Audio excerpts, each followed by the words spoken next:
You know who this bros with mics. Three Hey, leg.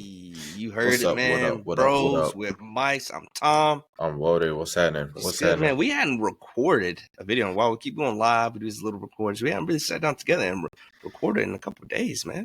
Even though it's really about 4 days, 3 days, but still, it feels like a while. Yeah. Just been doing our own thing, but I can't help. Like, I'm itching to get out how I feel on this Oklahoma game. I can't help it. So first thing first, Oklahoma gets upset by Kansas 38-33. Yeah. So this is where I'm at with the game, right? So first I'm gonna go over Kansas. So Kansas is, in my opinion, like UCF. Last week I said that Oklahoma wouldn't cover UCF because UCF and Kansas are 1 and 2 of the most trick play teams in college football as of today, as of this recording, October 29th, 23. So trick plays are hard to play against. Okay, so Oklahoma, honestly, I guess you can kind of say got the bad end of the deal. You know, Oklahoma don't play anybody. And people will think Kansas ain't a good team. They don't think these teams are good. It's just like when Georgia beats Kentucky. Kentucky is a good team. Like those, you can fumble those types of games. But saying that to say this, Kansas, I've never seen as many formations as they did Saturday against Oklahoma. That was crazy, bro. Like before they even snapped the ball, some plays they had realigned 3 different times. They would bunch, they would go spread, they'd come back into like a wing tight. Like, bro, it was crazy. It was crazy. Yeah. But hats off to Kansas. You when people start, and I'm gonna throw a little shade, when people start celebrating and tearing down goalposts, you can tell your team don't win. Yeah, that's what it tells me. Your team doesn't win a lot. Well, so we can't say it doesn't win a lot, but you don't win in these matchups. That's really historical. I saw the statistic that this is the first time in like decades beating a top 10 ranked opponent. Yeah, no. So I understand you tearing down your goalposts because essentially it's like a Super Bowl for you. They're not going to hit their conference championship. They're not. They're the second worst in the division. They're not going to see a college football playoff. So games like this, moments like this is what you cherish, is what you look forward to, and then hope you get a good bowl game at the end. But they did play their hearts out. Not to take anything from them. Oklahoma was heavily penalized this game, 11 for 101. They ain't 11 for 101. They ain't second worst. They're actually like ranked third in the division. No, when I saw it yesterday before that game, when I was looking at it, they were at the bottom of the division, where it was y'all, Texas, a few other people. I think they were still at the bottom when I looked at it. No, they're ranked. They're third in the division. Really, with two losses in a division play, I thought they'd be down at the bottom. I mean, they're tied, but they're ranked third. Oh, maybe the way I look, it just had them down lower. So kind of like but looking at the game stats, they played it tough, man. They were getting what they needed to get done. 25 first downs, third down efficiency, 4 for 14, not great. They got converted a few more total yards. You guys were kind of neck and neck. I think what really made the difference is those penalty yards. They kept putting them in good position to go up ahead of you guys. And I understand coming out of a million different formations, especially now with you hear all these people sign stealing. So it's like, cool, how you gonna steal my signs if I keep flipping crap you ain't never seen before? And you got to do that against teams that is tough to beat. You can't just come out and just fight. It's like going to swing against Mike Tyson, right? If I just tell him swing against Mike Tyson, I'm going to get knocked out. I got to do something different. I got to shake it up a little bit to try to make something happen. And that's what they were able to do. Yeah. I mean, to say the trick plays, Oklahoma kind of contained those trick plays that they did for the most part of the game.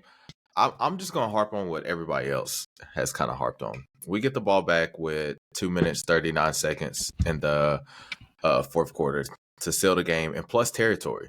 Yeah. And plus territory. We go -1, first down. Second down, we go -1.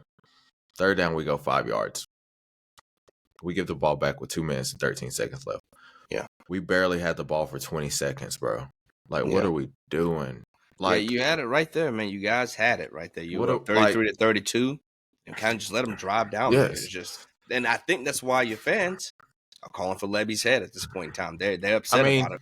One loss gets them real upset. It's like this. Like, you got a offense that's top 10 in efficiency. Mhm. But he said in the post interview, Levy said, I wanted to make them use all their timeouts and pin them deep. Why? If Yeah. I'm not a coach by no means, but as a fan, I guess I could say I would rather you just play football. I get you want to make them use their timeouts. Okay, run it on first down. They knew it was coming. We got -1 yards. All right, let's not do that again. Let's do something to put ourselves in at least a 3rd and short or 3rd and manageable to where we can get the first down to seal the game. We get a first down, we seal the game. And so, well, not even that. And I think what we're kind of missing out on some was at that 2 minute and 30 seconds, 2 minute right there in the fourth. You guys got the interception off that weird deflection thing. Like when he came across him in a bounce when he got in, and no points came out of it. And these guys, they were playing that's like what I'm they saying. wanted to lose. They went for it like multiple times, went for 2 and didn't convert it, giving you guys that edge. It's just like they wanted it more at the end right there. No, I mean, yeah, for sure. And we had, our punter shanked the kick. It was like 20 yards. Like, bro, like it was so many factors that went into this loss. And with everything that took stand in this game, we have our corner out, in my opinion, our best corner out. We have our safety out. We have our hard-hitting safety and Pearson. We got our best defensive player out. Losing him is huge right there. Peyton Boeing. That's a big one, yeah. Peyton Boeing hurt. Like a lot of things that went in this game. Our best receivers out. I kind of want them to take in consideration. Okay, they have all these factors that were out for this game. I'm talking about the College Football Playoff Committee. Mm-hmm. At the end of the day, if we don't deserve to be in there, we don't deserve to be in there. I'm not going to be biased. Like I want to see the 4 best teams. If Oklahoma's not that, then they don't need to be in there, and that's just how it goes. Mm-hmm. So with that being said, it's like if Georgia lost without Brock Bowers against Mizzou next week. Okay, I look in their best is gone.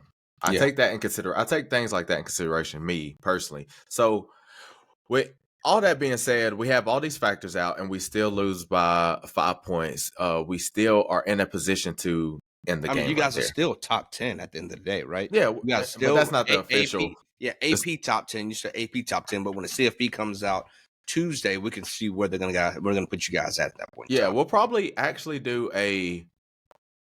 By the way, we'll probably actually do a live instant reaction or a live reaction on that AP or the you might have to because sugar cheating. I got kids, so depending on what time. It just depends on what time it's gonna come out of it. I think last year was like 8. Okay, I was about to 7 or 8. So 7. That'll play a big factor just because I got kiddos. We're gonna be out there with the trick or treating, man. No kids for me, so I will be here doing my thing. I'm cool on all that, but no, like I said, Beam and Kansas, they played a good game. I just feel as if Jeff Lebby kind of takes the initiative to just play football. I get that we ain't had the greatest day on offense. We put up 30 points, which is, I guess, kind of bad for Oklahoma, is what everybody's saying. Yeah, I mean, not having any passing touchdowns wasn't fantastic either. Even though y'all ran it, you were right there, so you kind of just ran it in. But three rushing. Yeah, 3 rushing touchdowns is good at the end of the day. I mean, I'd say as long as you get a touchdown, I don't care how it is. It's 6 points no matter what comes from it, what form it takes. But Lebby, you gotta take initiative to not play passive right there and kind of just put first 2 timeouts doomed, but I think we ran 3 straight right there. Yeah. Bro, and then BB did say after the game, it's kind of like, all right, I should have called a timeout on that 4th and 6 before they got that big gasher, which I thought so too, because if you look at it, even the commentator said, even if you look at it, our defense was so out of whack, out of whack. Our Trace Forrest was scrambling, Kanai Walker was scrambling, and then he just so happened to pick up his man. Our linebackers went said Jaren Kanak had the worst performance, our start linebacker of his college career start. So it's a lot of things that went into this. And yeah, you're right. It was a lot in this game. It's tough to say, like, when you really want to break it down, like, oh, there, that's why it's so dark in here. they had a great kicking day too. 8 points on the kicking, but the pick six is little things like that that start to culminate towards the end, and they just kind of they were able to scrape it off, man. And that's what you want to take when it's not like it was a bad loss, not like you over there getting embarrassed like a USC or somebody like that. You a close game with a team that you've been known to play close games with. At the end of the day, and I can't knock anything from it. I don't think the AP poll should either. One loss, though they say that's an unranked. They're a 6-2 team. They're not a bad team by any means, right? Not I a think bad the only team. other loss is what? Who? Texas? Texas and Yeah, look, Oklahoma they State. lost to arguably, to the Texas arguably was one of the better teams they thought at one point in time. They thought Texas was going to be the number one team. AP wise, Texas is ranked number 7. But to say this, they lost to Texas bad. This game, a lot of people that don't know, I think it's like Jalen or Jaden Daniels is the original starter for Kansas. This was the backup quarterback. Yeah. Now, people say this is Kansas, but they lost to a backup quarterback. This is the thing. This dude was starting last year and the year before that. Like, he's been starting. Yeah. He lost his job like before the season started, something like that, something crazy like that. And then he got hurt, and the dude's still dealing. Like, he was dealing last year. He was the quarterback, the starting quarterback when Caleb Williams took that from Kennedy Brooks that year. Took that little run play. Yeah. That was, and then we had the close game with Kansas. 3 years in a row we had close games with Kansas. So it's not like, this dude was just thrown out there in the fire. Texas plays Kansas with a third string quarterback, some white dude. I have no clue who it was. Yeah. So they were on their third string quarterback. And I know I said before that Texas playing backup quarterback. No, this dude was the third string. If they was playing the dude that we played, Bean. Yeah, no, it could have gone completely a different way. The stats completely different way. This guy's a difference maker. He's fast too. Not only can he throw, he's pretty quick. If you look at him out there, he is a track athlete. Also, 4.4 speed. Yeah, this dude's quick. So yeah. It's just one of those, man. You get a bad bite out of some of the games. I mean, sometimes you take a loss. You hate that it's later in the season, but would it be in October yet? You guys are kind of dominated thus far, so they're looking at that like, hey, one slip up. I said it. You said it. There's a chance that the people in the CFP are going to have one loss. I guarantee at least one of the teams in the CFP will be a one-loss team. I guarantee it. No, it will have to be. I mean, if you look at how everything shapes out, and this is another. No, it has to be. Trust me. Listen. Yeah, look at the top 4. The only people undefeated is Georgia. The top 6 teams undefeated. If we count Air Force, they're not going to put them down low enough. They haven't played anybody good enough to push them down there. But 5 right undefeated contenders for the playoffs. Yeah, and Michigan and Ohio State got to play each other. So Michigan might drop one there. Florida State can still drop one. Washington still has to go through. It has to be at least one.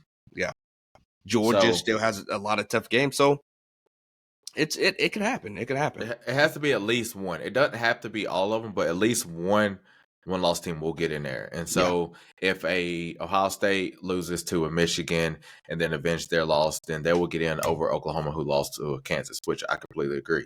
I mean, they lost to a top 5 team. So, but this is the thing. And Heather Dentich, I love you. You probably ain't watching this, but people who know who that is. And I even just her. I'm not even going to single her out. A lot of people.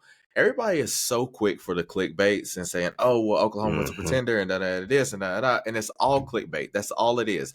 This is not even November yet. Every playoff run that Oklahoma has made, they have lost before November. Yeah, every single one of them, we have had a loss before November. So it's not, the season's over. They was a fraud. They're pretenders. This, that, and the third. I don't have them nowhere near my top 5 or whatever. Yeah. Okay, I get that. We still have 4 or 5 games left to play. You know what I'm saying? Some people. So it's still gonna play itself out. USC has to play Washington this week. Washington has not looked good in the last 2 weeks. Had a pull away from Arizona State, or no, who was it they played yesterday? Not Arizona State. Arizona. Stanford. Oh, it's Stanford. Stanford who'd you say? Washington. Washington, yeah. Had to pull away from Stanford. Ohio State had to pull away from Wisconsin. Penn should have went down to that game. They got lucky with a last-minute touchdown. Penn almost lost that game. I mean, it's not only is it hard to win, it's gonna happen. You know what I'm saying? It's gonna happen to the best of us. And I'm still rocking with Oklahoma and BB and all them. You know, it is what it is at the end of the day. But Kansas, tip my hats to Kansas. It is what it is. But to the commentators, clickbait, bro. That's Yeah. all it is, clickbait. And if I ever get in one of the positions, I'm up there looking at them fools dead in the eye because I don't care about all that. You gotta be professional. I'm gonna say how I feel. Y'all clickbaiting. Y'all clickbaiting. Every time I'm gonna speak my mind, bro. God didn't give me this tongue to hold it. So, but with that being said, that's Oklahoma wrap up for today. Yeah, no, it was a good one, man. And you can't knock it. I mean, it's a close game right there, 33-38. They were able to just kind of pull away at the end right there. You guys look good. Had some mistakes in there, a couple interceptions. You guys had a lot of penalties that kind of went for both teams. You had one that kind of saved you guys where they scored a touchdown, got a holding call, brought it back. You guys were to stop them from getting a touchdown. Yeah, that was a bad call. And I'm not gonna sit here and say that that was a bad call on the refs' part for Kansas. I've noticed that's another trend with these refs, man. Our refs have become so inconsistent. The refs have been bad this year. This year the quality of refs have gone down. One, because a lot of people don't referee because it's a lot of spotlight, a lot of people trying to target you. And I've said it in my group, Involved for Life. I'm like, hey man, you can't be trying to put the refs information out there, like try to target him directly. Then you get less quality refs. He's gonna quit, and somebody even worse with less training, less years is gonna come up. It's not even that I blame the refs on the game. I don't never go back and say, oh, it's the ref's fault. At the end of the day, like if it came down to a PI or something like that and the ref blew that call, at the end of the day, the team put themselves in that position for that one play to determine. Where it comes down to have to take a last minute decision, you put yourself right there. The ref didn't play the game. Yeah, I don't never blame the refs. I mean, of course, I know how it is. I know how Oklahoma doesn't get calls and they get called. If that makes sense to y'all. Yeah. And let go over your head. So that's been happening since I can remember. Since I know 2018. I'm like, bro, it just seems like we don't ever get calls. But no, if statistically I seen something on Twitter, it's like Texas and Oklahoma out of Big 12 officials that they never want Big 12 officials to officiate the game for them just because they never get calls. So, but it is what it is. A lot of football we played. We got Oklahoma State coming up. Bedlam, maybe the last Bedlam game, second longest rivalry game being played in college football. Yeah. So that's gonna be a tough game. They beat Kansas the week before we did, and Kansas also had 2 weeks to prepare. We got to say that. Yeah. But Oklahoma State just handed somebody L pretty handily. Cincinnati 45-13. The boys ain't playing. They started off kind of slow, losing to South Alabama, but big game coming up, and we'll cover that later, just because that's a prestige rivalry game. Moving on to the next teams. Yeah, you're right, man. That's the end of this one. Thank you guys if you're here to stick around to watch it. Hang out with us for this for the most part. It's a rough one for them, but you guys get it done, and we'll keep going, continue to get it done. But I'm Tom. This is Bros with Mike's. What up, man? Cody, and we are out to sing. Peace.